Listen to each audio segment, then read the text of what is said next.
नमस्कार दोस्तों, मैं एनआर गुजरानिया आज आपके बीच में फिर से उपस्थित हूँ बाल मनोविज्ञान के एक नए सिद्धांत को लेकर, जिसका नाम है एरिक एरिक्सन का मनोसामाजिक विकास का सिद्धांत, साइको सोशल थ्योरी। तो देखते हैं इस थ्योरी को। मेरी आपसे रिक्वेस्ट है कि आप वीडियो अंत तक देखें। आपको पूरी तरह यह सिद्धांत समझ में आ जाएगा और कोई भी प्रश्न आपका गलत नहीं होगा। तो शुरू करते हैं इस सिद्धांत को। मनोसामाजिक विकास के सिद्धांत का प्रतिपादन किया था एरिक एरिक्सन ने सन 1952 में। इन्होंने एक पुस्तक लिखी थी, चाइल्डहुड एंड सोसाइटी। इस पुस्तक में इन्होंने लिखा कि बालक केवल जैविक और मानसिक प्राणी न होकर एक सामाजिक प्राणी भी है। ऑस्ट्रिया के निवासी थे एरिक एरिक्सन। इस सिद्धांत के दो उपनाम हैं, जीवन अवधि का सिद्धांत और अहम सामाजिक विकास का सिद्धांत।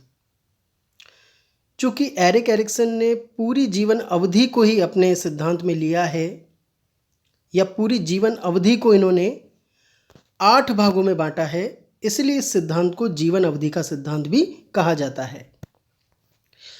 एरिक एरिक्सन ने व्यक्ति की पूरी जीवन अवधि को 8 भागों में बांटा है, 8 अवस्थाओं में बांटा है और बताया कि प्रत्येक चरण में एक विकासात्मक मानक होता है, एक क्राइसिस होता है, जिसे व्यक्ति को पूरा करना होता है और इसे पूरा करने में आने वाली समस्या का समाधान करना आवश्यक है। यदि व्यक्ति इस समस्या का समाधान सही ढंग से कर पाता है तो उसके व्यक्तित्व का सकारात्मक विकास होता है, और अगर वह इस समस्या से सही ढंग से नहीं निपट पाता तो उसके व्यक्तित्व का नकारात्मक विकास होता है। एरिक्सन कहते हैं कि इन अवस्थाओं में जो यह क्राइसिस आता है, जो संकट आता है, जो समस्या आती है, यह कोई संकट नहीं है, बल्कि व्यक्ति की संवेदनशीलता और सामर्थ्य को बढ़ाने वाला महत्वपूर्ण कारक है। इन अवस्थाओं में आने वाली समस्याओं से ही व्यक्तित्व का सही ढंग से विकास होता है। तो आइए एक एक करके इन सभी 8 अवस्थाओं की व्याख्या देखते हैं।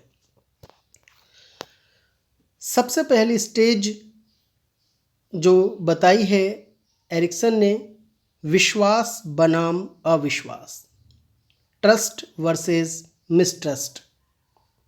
यह अवस्था जन्म से 18 माह तक मानी गई है, जिसे शेषवावस्था के नाम से जाना जाता है।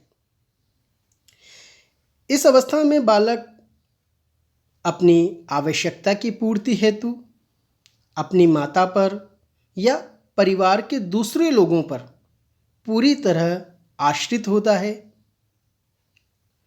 और जब परिवार से, माता पिता से उसे प्यार, देखभाल, सुरक्षा मिलती है तो इस प्यार, देखभाल और सुरक्षा से उसके अंदर अपने परिवेश के प्रति विश्वास की भावना विकसित होती है। किंतु जब बालक को अपने माता पिता से, अपने परिवार से वांछित प्रेम, देखभाल, सुरक्षा नहीं मिलती, बल्कि माता पिता से उदासीनता मिलती है, तो उसके अंदर अपने परिवेश के प्रति अविश्वास की भावना पैदा होती है। इसलिए इस अवस्था में बच्चों को पर्याप्त मात्रा में सुरक्षा, देखभाल, प्यार, भोजन आदि मिलनी चाहिए, ताकि उनके अंदर विश्वास की भावना विकसित हो सके।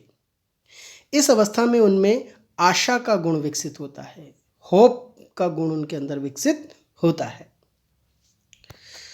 दूसरी अवस्था देखते हैं, जिसका नाम है स्वायत्तता बनाम शर्म या संदेह। यह अवस्था 18 माह से 3 वर्ष तक चलती है, जिसे प्रारंभिक बाल्यकाल कहा गया है। ऑटोनॉमी वर्सेस शेम या डाउट। अब देखिए, पहली अवस्था में बच्चे के अंदर परिवेश के प्रति वांछित विश्वास और सुरक्षा की भावना आ गई है। उसी वांछित विश्वास और सुरक्षा की भावना से ओतप्रोत होकर बालक इस अवस्था में प्रवेश करता है। अब उसके पास कुछ गामक कौशल भी होते हैं और साथ ही भाषा भी होती है। इस कारण पहले वाली जो पराश्रितता थी उसे बालक अब पूरी तरह त्याग देता है और स्वायत्तता या आत्मनिर्भरता की ओर कदम बढ़ाता है। यहाँ बच्चा अब चलने लगता है, दौड़ने लगता है, कूदने लगता है, छलांग लगाता है, उचित व्यवहार करता है, उचित भाषा का प्रयोग करने लग जाता है और ये सारी चीज़ें उसके अंदर आत्मनिर्भरता की भावना भर देती हैं और यह आत्मनिर्भरता ही स्वायत्तता कहलाती है। इसके विपरीत ऐसे बालक जिन्हें आत्मनिर्भर बनने की परिस्थितियां प्राप्त नहीं होती हैं या माता पिता उनकी सुरक्षा को लेकर बहुत ज़्यादा चिंतित रहते हैं, ओवर प्रोटेक्टिव जो माता पिता होते हैं, ज़रूरत से ज़्यादा बच्चों पर अनुशासन लागू करते हैं, पाबंदियां बच्चों पर लाद देते हैं, उनके प्रति बहुत अनुदार होते हैं, ये सारी परिस्थितियां अगर बच्चे के सामने रहती हैं तो बच्चे अपनी योग्यता और क्षमता के प्रति शंकालु हो जाते हैं। वो कुछ भी करने में डरने लगते हैं, हिचकने लगते हैं और यही बात उन्हें दूसरों के सामने शर्मिंदगी महसूस करने की ओर ले जाती है। उन्हें लगता है कि वह नहीं कर पाएंगे, पता नहीं उनसे होगा कि नहीं होगा, मुझसे अगर नहीं हुआ तो मैं दूसरों से क्या कहूँगा, दूसरों के सामने कैसा महसूस करूँगा। ये सारी बातें उन्हें शर्म से भर देती हैं और वह एक शर्मीला बच्चा बनता है। तो अगर सकारात्मक विकास होता है तो स्वायत्तता आती है और अगर नकारात्मक विकास होता है तो शर्म या संदेह उसके अंदर उत्पन्न होता है। इस अवस्था में उनके अंदर इच्छा शक्ति का गुण विकसित होता है। उसके अंदर इच्छा शक्ति आती है, कुछ कार्य करने की इच्छा उसके अंदर जागती है। अगली अवस्था हम देखते हैं, तीसरी अवस्था, पहल बनाम अपराध बोध, इनिशिएटिव वर्सेस गिल्ट। यह अवस्था 3 से 6 वर्ष तक मानी गई है। इसे खेल की अवस्था भी कहा जाता है। जब बालक का अपने परिवेश और क्षमताओं पर विश्वास आ जाता है, साथ ही वह आत्मनिर्भरता का पाठ भी पढ़ लेता है, तब आप देखेंगे कि उसके अंदर खुद ही वातावरण के प्रति सक्रिय रूप से अंतःक्रिया करने की शुरुआत होने लगती है। इस सक्रिय रूप से अंतःक्रिया करने को ही पहल कहा जाता है। अगर आप बच्चे को देखें तो आप पाएंगे कि वह वातावरण के बारे में जानने को उत्सुक है, तरह तरह के वह प्रश्न कर रहा है।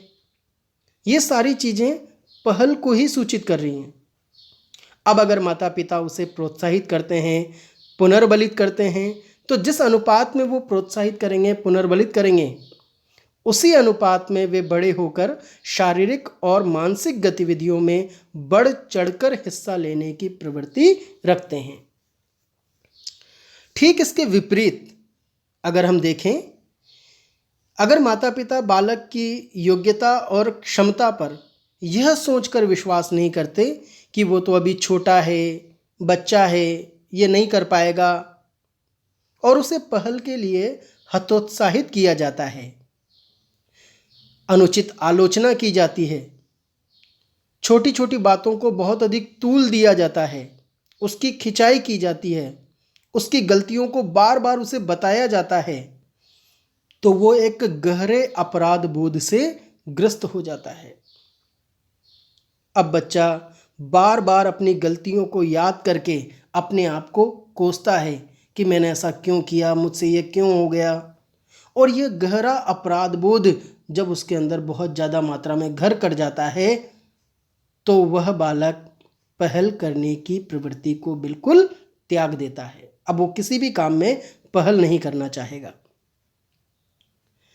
तो माता पिता को इस बात का ध्यान रखना चाहिए कि वह बच्चे के लिए जो पहल की भावना है उसे बढ़ाएं।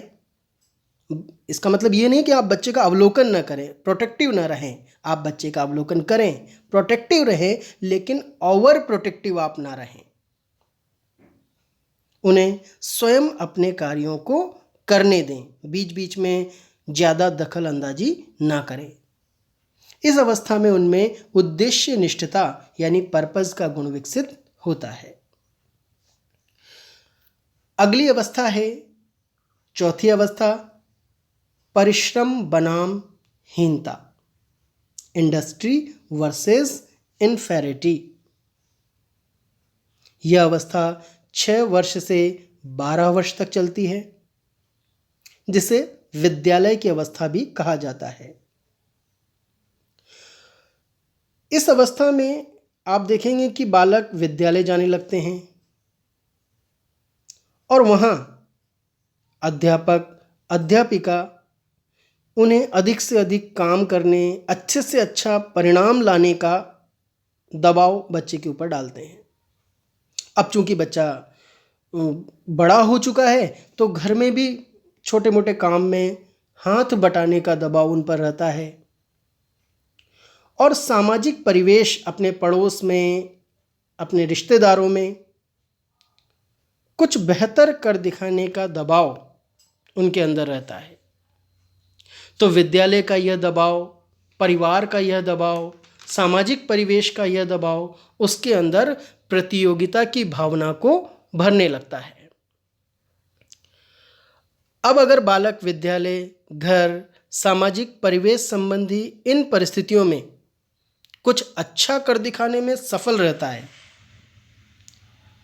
और उसकी गामक समर्थता और बौद्धिक उपलब्धियों की वजह से उसकी प्रशंसा होती है, तो उसमें ज़्यादा से ज़्यादा मेहनत करके अच्छे से अच्छा परिणाम लाने जैसी बातें घर कर जाएंगी। परिणाम स्वरूप ऐसे बालक जीवन में ज़्यादा से ज़्यादा मेहनत करके ज़्यादा से ज़्यादा पाने और प्रगति की ऊंची से ऊंची मंजिल तय करने के लिए अभिप्रेरित रहेंगे। किंतु यदि ऐसा नहीं होता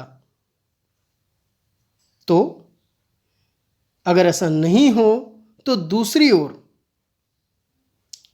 बालक की उपलब्धियां या निष्पत्ति जब अपने सहपाठियों की तुलना में बहुत कम रहती है, वो अपने कक्षा के बच्चों के बराबर प्रदर्शन नहीं कर पाता, अपने मोहल्ले के बच्चों के बराबर प्रदर्शन नहीं कर पाता, परिवार में उसके कुछ भाई बहन उससे ज़्यादा पढ़ाई में अच्छे हैं, खेल में अच्छे हैं और वो उतना अच्छा नहीं है,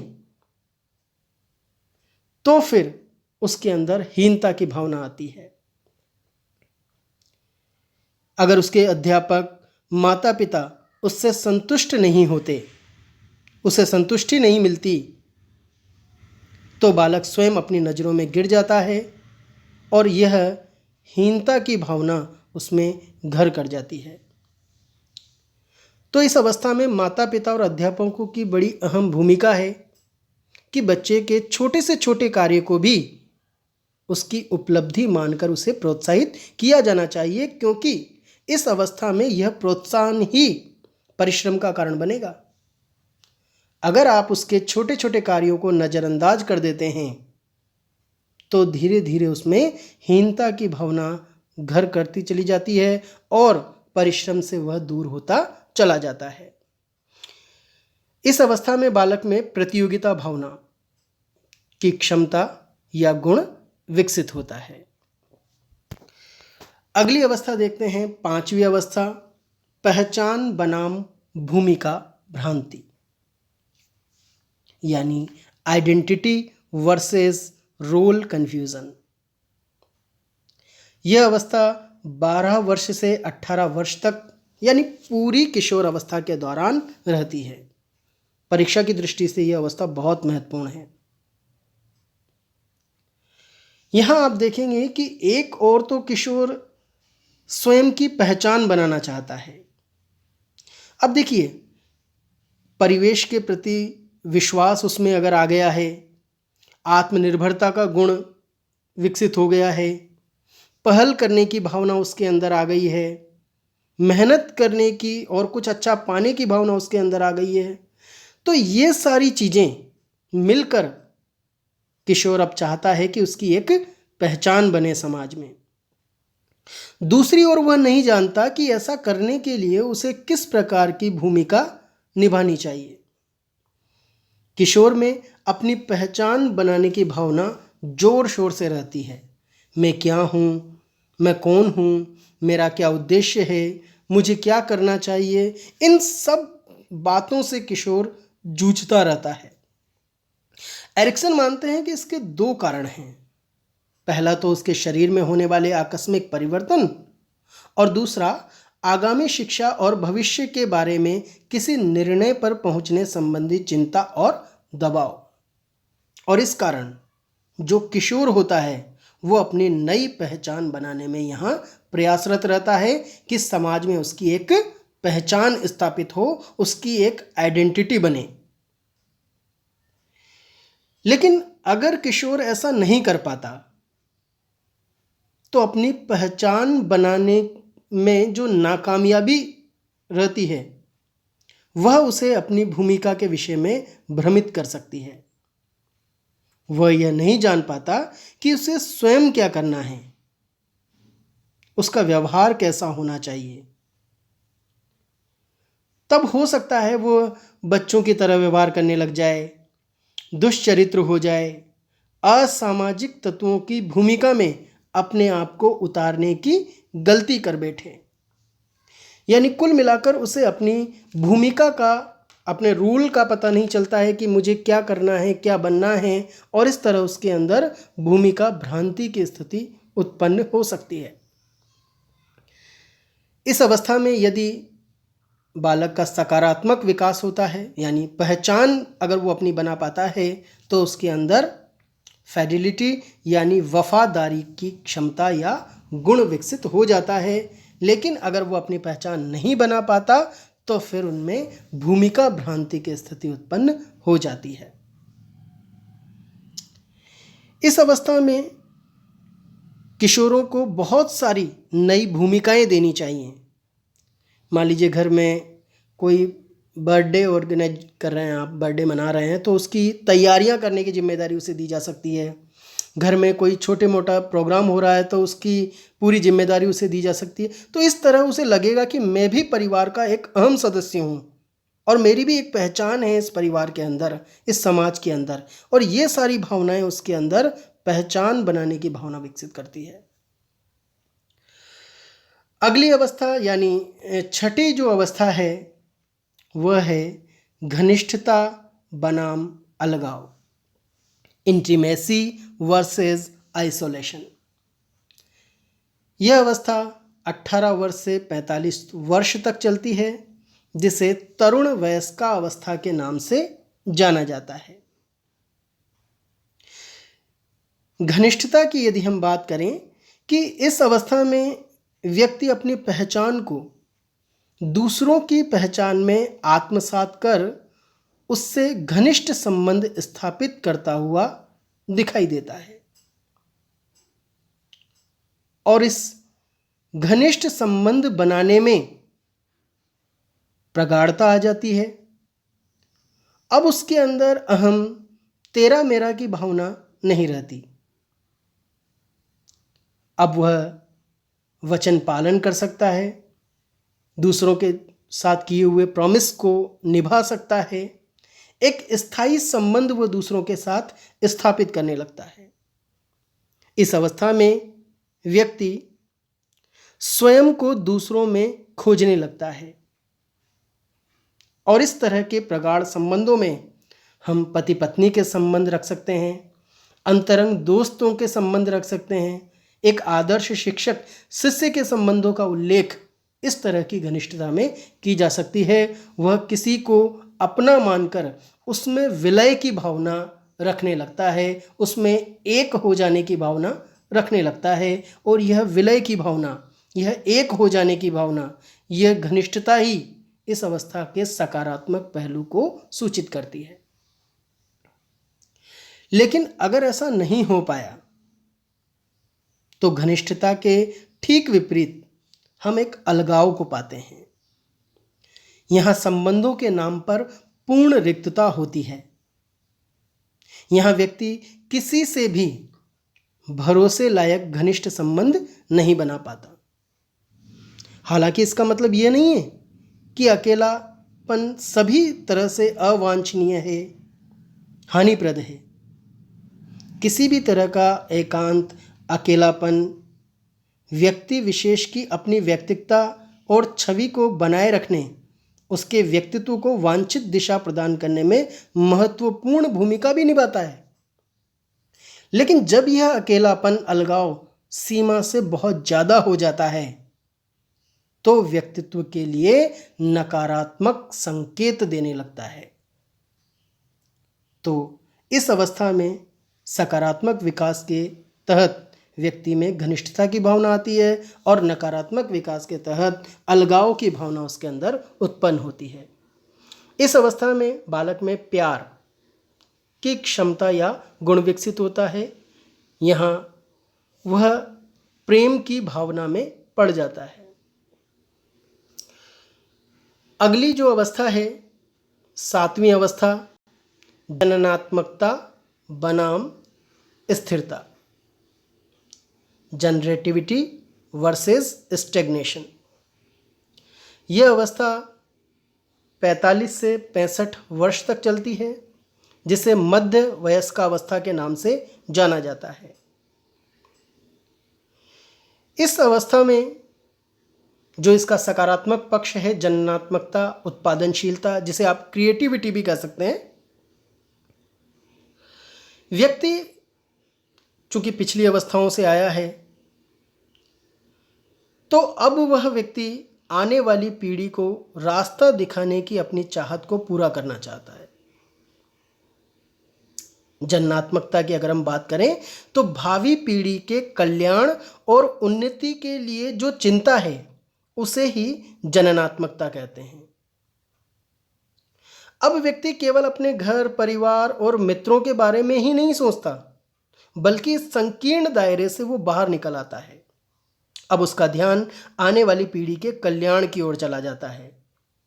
इस प्रकार वह अपने आत्म के विस्तार और आत्म का समाज के अच्छे सदस्यों के साथ आत्मसातीकरण के प्रयासों में रत दिखाई देता है।